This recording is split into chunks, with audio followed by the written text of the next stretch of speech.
discuss this is Senator Ron Johnson of Wisconsin, the chairman of the Senate Homeland Security and the Governmental Affairs Committee. Senator Johnson, among the U.S. senators who signed the open letter to Iran. Senator, thanks so much for joining me this morning. What does it tell us? Betty Lou. Good morning. You know, what is it? Great to have you back on the program, by the way. It's been a while, Senator.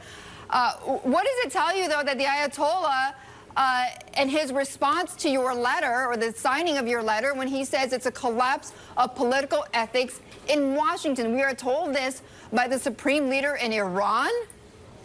Well, that's exactly right. We're being lectured on political ethics by a leader of the Islamic Republic, you know, the major state sponsor of terrorism around the world, a country that is racing toward trying to weaponize their nuclear, pardon? But you all had sent that letter to him. Well, it was an open letter, and it was telling the truth. I mean, I think it's extremely important that the American public understand what's at stake, that the world understands what's at stake, as Iran is going to continue under this deal to enrich uranium. And there's, by the way, there is no reason for Iran to continue to enrich uranium unless they want a nuclear weapons program. If they want peaceful nuclear power, they can source that nuclear material in the open market. There's no reason other than for a weapons program to really spread their terrorism even further out the world. This is going to be very destabilizing, and so, you know, the letter just told the truth, and I think that's a good thing. Okay, but then how does, you know, I'm trying to follow the logic then, Senator, of a congressional approval of a deal, because it's not as if you're saying that no deal should be made, but you're saying a congressional approval of this deal or a deal is going to prevent what you just described? No, what we're saying is that the President of the United States, certainly with his track record in terms of negotiating, his track record of weakness and lack of resolve, we don't believe the President of the United States should be the only one that has the judgment as whether or not this is a good deal or a bad deal for America, for Israel, for the region, for the world. What we're saying is this is such an important deal, it really rises to the level of a treaty, and treaties need to be ratified by the United States Senate, and we're just laying out the fact that if it doesn't get ratified by the Senate, if it doesn't get approved by Congress as a congressional executive agreement, right, it's not binding. I mean, the next president can just ignore it, and Congress certainly doesn't have to abide by it as well. But, Senator, did this in any way ruin, though, any type of bipartisan support for a deal on Iran? Given this move by you and the other 46 senators, has this, in fact, corrupted any ability to get bipartisan support? It shouldn't. Again, it was just telling the truth. It was just, you know, laying out the reality of the situation. And Betty, here's another reality of the situation. This negotiation was lost at the start.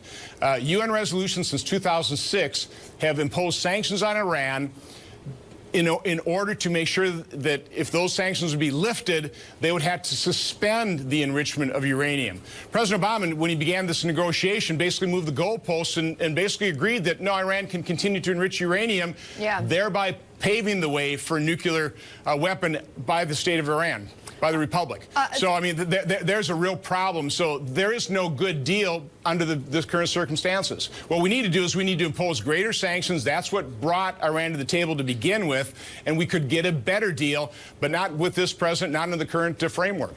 Senator, before I move on to the other topic that I know you are discussing and supporting, which is cybersecurity and this new cybersecurity bill, you know, as I mentioned, you are on the Homeland Security Committee. You're also on the Governmental Affairs Committee. So tell us if, you know, does the U.S. have the intelligence capability? Do we have the capability to know if Iran is enriching uranium to build nuclear weapons? Do we actually have that intelligence ability?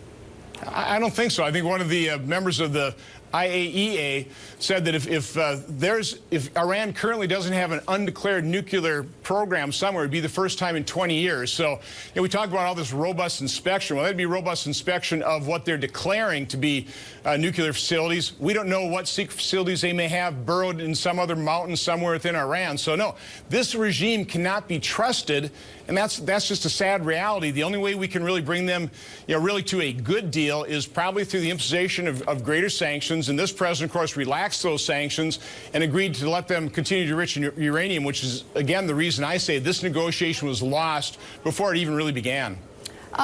Senator, on the cybersecurity bill, you know, the Senate Intelligence Committee, they passed their cybersecurity bill.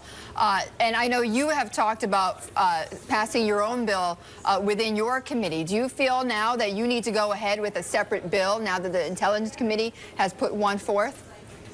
No, I've been saying all along, I'm very supportive of what Richard Burr and Dianne Feinstein were doing, and that's great that they passed that. I hope we can bring that to the floor. I hope we can pass their bill and put it on the president's desk.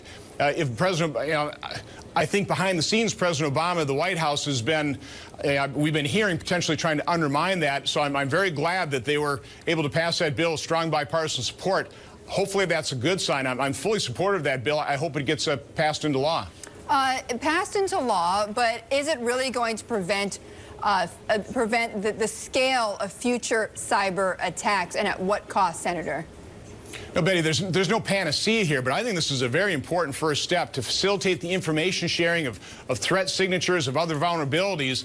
That's the way you can actually prevent some of these attacks. Again, it's not going to prevent all of them, but you know, if we can rapidly share a particular threat signature, that really is, you know, with the different computer technology, really at the speed of computers, we can prevent those same attacks from you know, going against other businesses as well. So this is a very important first step. Again, not a panacea, but it's something we should do. All right, Senator, great to see you again this morning. Senator Ron Johnson of Wisconsin. It's been a while.